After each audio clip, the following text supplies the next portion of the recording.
5 minutos de la mañana y en los titulares leíamos un artículo de Tal Cual que decía que en las universidades venezolanas se han visto obligadas a modificar sus mecanismos de ingreso por la deserción de estudiantes. Pero además de esto, el fin de semana se hizo viral un clip en TikTok y en Instagram en el que se le hacía preguntas a varios estudiantes sobre las capitales de Venezuela y la mayoría no podía responder ni una. Pero más allá de exponer a los jóvenes, que es un delito exponer en redes sociales a un muchacho menor de edad, está el tema de por qué se desconoce información que es básica. ¿Qué está pasando con el currículo escolar? O quizás no es responsabilidad de la enseñanza en las aulas, sino de esa misma deserción, de que por los problemas de agua, electricidad o el contexto que hay en el país, bueno, no pueden ir a clase y no pueden retener lo que se les da en clases. Que incluso, Adriana, explorando precisamente en esa cuenta, no eran solo a jóvenes estudiantes, también ocurría con otros adultos, porque se olvida que esas generaciones que tienen grandes vacíos en la escuela, producto de distintas razones o complejas razones que son nuestra realidad educativa, después se convierten en nuestra fuerza laboral. Esa gente crece y son gente que se incorpora a sus responsabilidades, a sus obligaciones y no tiene las competencias básicas para hacerlo. Pero más allá de culparlos, ¿qué es lo que está pasando? Para hablar de ello, saludamos a Leonardo Carvajal, profesor e investigador de la Universidad Católica Andrés Bello. Bienvenido, profesor Carvajal, ¿cómo está? Bienvenido, un gusto conversar con usted. Buenos días, muchas gracias, un gusto saludarlas. ¿De quién es la culpa y no precisamente de María la Boyera? La culpa viene un poquito más atrás, ¿no? Ok, vamos a entendernos. Yo voy a hacer un paréntesis de los últimos 3 años, porque de la pandemia para acá, la pandemia duró 2 años y tenemos medio año con la explosión del problema laboral docente venezolano, que claro, con los movimientos de la macroeconomía, con esa terrible hiperinflación o inflación de 50, de 200, de 10.000%, de toda esta barbaridad, los sueldos dejaron de ser sueldos y pasaron a ser simplemente, no sé, una dádiva, una limosna. Entonces los docentes se marcharon, o sea, vamos a entender eso. Había 531,000 cargos docentes para el año 2014. Esos son unos datos que dio Héctor Rodríguez cuando fue ministro. De esas 531,000 personas, no todas eran distintas, o sea, porque había docentes que trabajaban en, no sé, en un preescolar privado en la mañana y en un segundo grado municipal o oficial en la tarde. Pero vamos a suponer que habría entonces números redondos, 350,000, 400,000 educadores. ¿Cuántos quedan de eso? Nadie ha sacado la cuenta, porque el que tiene que sacarla es el gobierno. El gobierno no la saca porque no quiere revelar la profundidad del abismo donde hemos caído. O sea, y además no estoy hablando solamente de planteles oficiales, estoy hablando de planteles privados. La Católica me publicó el año 2017 un libro llamado Nuestra decadencia educativa, memorias de 44 jóvenes venezolanos. Y allí están relatos de 5, 4, 7 páginas de 44 de mis alumnos de la Universidad Católica Andrés Bello, de los cuales la mayoría habían estudiado en colegios privados, o en públicos y en privados. Y el principal problema que aparecía allí, estoy hablando, el libro se publicó el 17, y los escritos de mis estudiantes fueron del año 13 y año 14. Y escritos de qué. Yo les pedí hagan una autobiografía de su vida escolar y pongan allí algunas cosas positivas y algunas cosas negativas de las cuales ustedes se acuerdan de lo que vivieron en la primaria y en la secundaria. Allí están las luces y las sombras del sistema educativo venezolano. Es como un gigantesco mural pintado con 44 pares de manos. Ahí hay cosas muy bonitas y hay cosas horribles. Entre la peor de las cosas es que aproximadamente el 30% de esos estudiantes, y aclaro, lo escribieron el año 13 y 14, o sea que hicieron su primaria y su secundaria justamente del año 2000 al año 12, al año 13, me estoy explicando. Lo peor que le parecía al 30% era no haber tenido profesor. no haber tenido profesor todo el año, o en matemáticas, o en biología, o en física, o en química, o en inglés, que eran las 5 materias más desabastecidas de profesionales docentes en el bachillerato. Eso ya pasaba, y pasaba en gran escala. O es que un 30% no es una gran escala. Si usted me dijera 1%, 2%, 30%. Eso en el año 13-14, que ha pasado de allá para acá. Bueno, que llegó Maduro, que la macroeconomía se volvió triza, que vinieron la inflación de 700 anual, que los sueldos no subieron nada, que los sueldos dejaron de ser sueldos, pasaron a ser limosna, que montones de docentes se largaron. Y entonces, si yo hiciera eso, si hiciéramos eso en serio, ese tipo de análisis con los estudiantes de ahora, ¿cuántos docentes le faltaron a ustedes en primaria y sobre todo en bachillerato? Yo no creo que sería el 30%, sería mucho más. Si usted no tiene docente todo el año, o como algunos casos señalaron, un muchacho decía, tuve 10 profesores de matemáticas distintos en los 3 primeros años de mi bachillerato.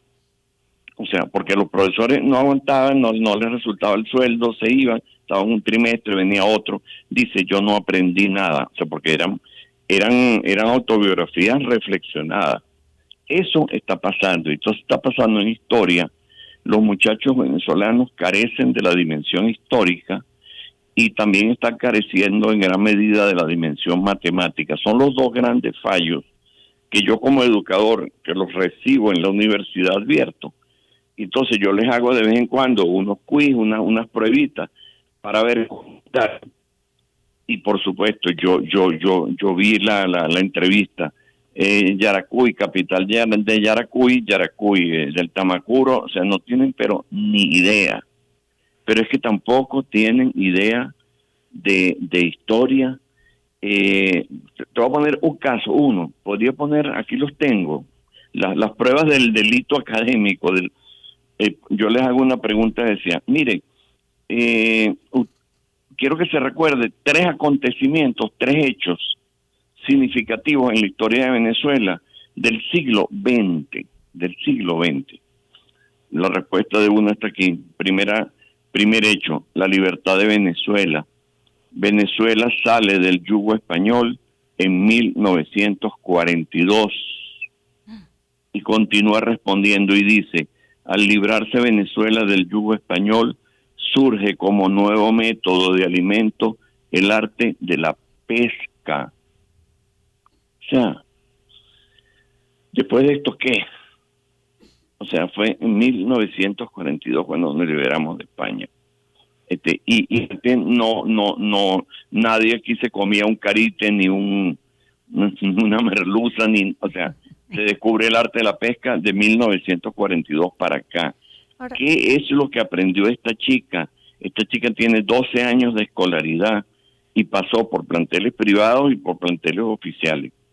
Ahora, profesor Carvajal, hablando de esto es cuando llegan a las universidades y sabemos de muchas iniciativas en distintas universidades en las que se han visto obligados a hacer especies de propedéuticos, tratar de nivelar, de llenar esos huecos, esos vacíos que vienen de la educación, independientemente si sea privada o pública, con jóvenes que no aprendieron lo que le correspondía aprender durante su escolaridad. Pero ante cosas como las que acaba de leer, pareciera una tarea que va mucho más allá de las capacidades que puede tener un curso propedéutico o de nivelación en una universidad. ¿Y qué pasa con quienes ni siquiera reciben educación superior? ¿Cómo se subsana una cosa como esta? Sí, a ver, ahí está la educación habría que declararla, porque lo está en estado casi de insubsistencia o en estado de emergencia, y tendríamos que sincerarnos. O sea, porque estoy hablando de la Universidad Católica. Vamos a entender, en Venezuela hay 60, 70 universidades. La Católica es cuando usted ve los rankings internacionales en materia de calidad. Es la segunda o tercera universidad de Venezuela. Todavía sigue siendo la Central, la Simón Bolívar y la Católica. O sea, no estamos hablando de una institución ubicada en no sé qué ciudad o en no sé qué pueblo, perdida por allí, que no está en ningún ranking. No estamos hablando de eso, estamos hablando de la Universidad Católica, que es como si habláramos de la Central, de la Simón Bolívar, en el corazón de Venezuela, que siempre ha sido Caracas, digamos, la vitrina. Cuando toda Venezuela no tiene gasolina, aquí tenemos un poquito de gasolina. Cuando se va la luz de Venezuela, aquí nos queda todavía un poquito de luz. O sea, cuando se fue la luz educativa en toda Venezuela, aquí nos queda un poquito. Bueno, pero si eso es que tenemos un poquito, tenemos estudiantes. Te voy a poner otro caso, y respondiendo a lo mismo. La otra persona respondió: cuando Marco Pérez Jiménez, en 1858, en toda Venezuela había 15,000 millones de estudiantes. Oyeron bien, 15,000 millones de estudiantes. Y siguió la respuesta. Ahora, en 2017, solo en la UCAP hay 16,000 millones de estudiantes. O sea, ¿cómo hacemos con esto? ¿Cómo un ser humano puede creer, un estudiante universitario, que hay 16,000 millones de estudiantes en la UCAP? Cuando yo estudiaba primaria, las maestras de antes te enseñaban clarísimamente a cualquier egresado de sexto grado la diferencia entre 1, 100, 1,000, 1,000,000. Decenas, centenas. Y Rafael Caldera hace 40 años inventó y se lo llevó a la Academia de la Lengua la palabra millardo, que son miles de millones. O sea, es que es no tener idea. Es otro caso. Estaba yo dando clase en 5º piso, en el edificio de aulas de la UCAP, y hablando así le preguntó a una chica: señorita, dígame, ¿cuántos habitantes cree usted más o menos que tiene Venezuela? O sea, si me decía 27 millones o 29 o 32, bueno, estaba en la onda. ¿Cuántos habitantes tiene Venezuela? La muchacha me respondió: 30,000. Yo le dije: señorita, mire por la ventana y vea ese pedazo de barrio de Antímano que le permite ver este trocito de ventana. Nada más que en ese trocito de barrio hay los 30,000. Dígame otra cifra. Y la muchacha me soltó algo que fue la segunda puñalada. La segunda puñalada dijo: 30,000 millones de habitantes tiene Venezuela. Y no ahí le quedó más ganas de preguntarle más. Ahí ya nos perdimos porque lo que yo le intenté explicar después de eso no lo entendía. Carecen de la dimensión matemática, es gravísimo, de la dimensión histórica. Están muy bien equipados, digamos, prácticamente y hasta teóricamente, en las dimensiones tecnológicas de las cosas, pero en estas dos al menos están perdidos. Eso lo puedo certificar, yo lo he venido chequeando. Hay que declarar esto en estado de emergencia, y ustedes yo creo que tienen la razón. Pedagógicamente, esto no se cura con un cursito propedéutico. Igual que si uno tiene, digamos, una herida muy profunda y unas lesiones en varios órganos del interior de su cuerpo, no se cura con un poquito de alcohol y con una gasita y una curita. No, eso sirve cuando te hiciste un rasguño y entonces tal, ok, sirve. O sea, la cosa es muy profunda. Y en ese sentido, las autoridades universitarias, yo llamaría a un sinceramiento y decir: ¿por qué no hacemos de verdad un ocultamiento, un diagnóstico de qué es lo que están trayendo nuestros muchachos? Y sobre todo ahora, porque los de las últimos ya cohortes, no voy a llamar generaciones, cohortes, tienen encima el bache terrible de los 2 años de pandemia, donde allí fue una hermosa mentira para la inmensa mayoría de los chicos la supuesta educación virtual, ¿no? Profesor Carvajal, lamentablemente estamos pasadísimas de tiempo, pero le agradecemos enormemente este diagnóstico que acaba de hacer, las cifras que nos dio, e incluso ese mismo examen que pudo hacer usted dentro de sus estudiantes de la Universidad Católica Andrés Bello, que le revela en algún momento de su experiencia que 1/3 de esos estudiantes no había tenido profesores. Gracias por estar con nosotros. Gracias a usted. Leonardo Carvajal es profesor e investigador de la Universidad Católica Andrés Bello y bueno, reiterar que la responsabilidad no solo es de esos estudiantes, es de todo el sistema y de todo el contexto que los acompaña de no poder ir a clases porque no tienen agua, porque no tienen luz y porque si logran llegar a clases no tienen maestro. 9:40. Hacemos publicidad y les hablamos de la clínica Leopoldo Aguerrevere, una institución que históricamente le ha brindado atención médica integral a la mujer y a su familia. Actualmente cuenta con todas las especialidades médicas y quirúrgicas, servicio de emergencia 24 horas del día, farmacia, servicio de imágenes y laboratorio, así como tratamientos especializados adaptados a los estándares actuales. Estamos ubicados en Parque Humboldt, en Prados del Este y en Instagram como @leopoldo.aguerrevere. Te esperamos para seguir brindándote la atención que te mereces. Clínica Leopoldo Aguerrevere, 50 años cuidando a tu familia.